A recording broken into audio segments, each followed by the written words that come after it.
temas, pois eu te escolhi.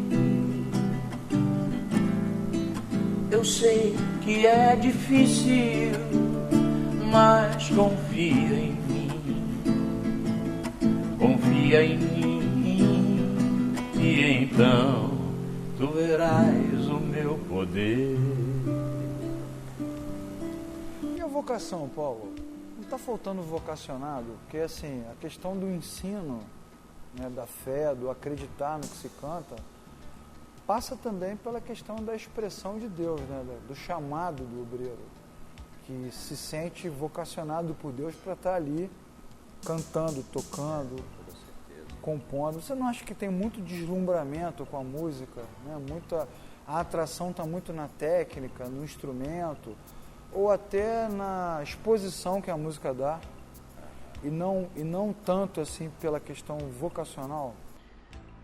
A questão é que os dons que nós recebemos, eles são dados por Deus, não é verdade? E a vocação também é um presente de Deus, mas a vocação nos ajuda muito na identidade, creio eu. Quando você tem alguém que está pregando, se essa pessoa é uma pessoa vocacionada por Deus, ela também foi preparada por Deus, a expressão da verdade é muito mais notória, é muito mais visível e ela também é muito mais verdade para a própria pessoa que está ministrando. Então, eu não sei dizer como que isso pode, de certa forma, acontecer, mas é como um exalar, sabe? É como um perfume que sai naquele momento que a coisa está acontecendo, porque não vem de você. Você pode produzir, você pode fazer uma música linda, bem produzida, você pode ter técnicas e táticas para fazer o povo ser envolvido com aquilo, até emocionalmente falando. Mas as coisas de Deus, elas não trabalham nessa superfície. Tá, mas o que faz um pastor, por exemplo, um líder de uma igreja, procurar o técnico, o melhor músico e não o vocacionado? Porque, na verdade, é o que a gente está conversando aqui. Se você tivesse músicos vocacionados, você teria uma expressão melhor, bíblica. Com toda certeza. Né? Com toda você certeza. teria um ensino através da música. Mas o que você acha que leva um obreiro, um pastor, um líder de uma comunidade a procurar primeiro o camarada que toca bem o instrumento ou que tem a boa voz e coloca isso em segundo plano e deixa o vocacionado para depois? É porque coloca em segundo plano. Você está entendendo? Por que coloca em segundo plano? Coloca em segundo plano porque não tem essa possibilidade, ainda não enxergou isso, não viu isso. Eu digo que é o seguinte, a técnica, por exemplo, as táticas, todas essas coisas, elas são bem-vindas, mas depois. Você compreende? Elas vêm depois. Elas não podem ser primeiro, elas têm que ser segundo. O primeiro tem que ser a vocação, o primeiro tem que ser a verdade, o primeiro tem que ser o conhecimento, o primeiro tem que ser aquilo que move a alma, o primeiro tem que ser aquilo que é eterno.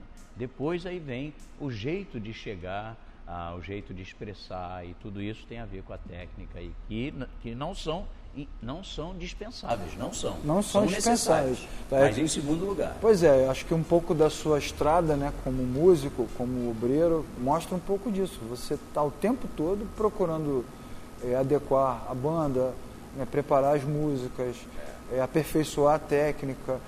E parece que é como se fosse um dualismo, né? Vocação de um lado, técnica do outro. Ou o cara é excelente, e a comunidade nem se preocupa muito com a questão moral, espiritual, bíblica, teológica, porque ele é excelente, ou ele é vocacionado.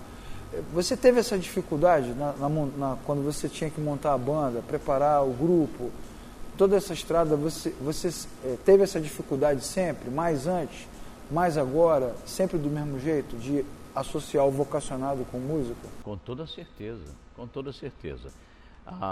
Se tinha uma coisa que eu tinha sempre que ter muito cuidado, é não confundir uma estrela com um vocacionado. Você compreende? Porque a pessoa pode ser uma estrela, a pessoa pode ter muito virtuosismo, a pessoa pode ter uma capacidade incrível, tecnicamente falando, mas se ela não tiver aquela essência, o fruto disso será também superficial. Deixa eu te dar um exemplo aqui que talvez não, você vai achar que não tenha nada a ver com música, mas tem a ver com a essência. Dr. Jairo Gonçalves, pai do Jairinho, que era do Grupo Elo, muitos de vocês ouviram falar. Dr. Jairo, um juiz de direito, uma pessoa de uma cabeça extraordinária, uma pessoa muito culta. E eu perguntei uma vez para ele: Dr. Jairo, como foi a sua conversão? Ele disse: eu ia passando na Praça da Sé e tinha um homem em cima de um caixote e ele estava pregando o Evangelho. Eu passei e vi isso algumas vezes, mas num determinado dia eu resolvi parar e ouvi o que aquele homem dizia.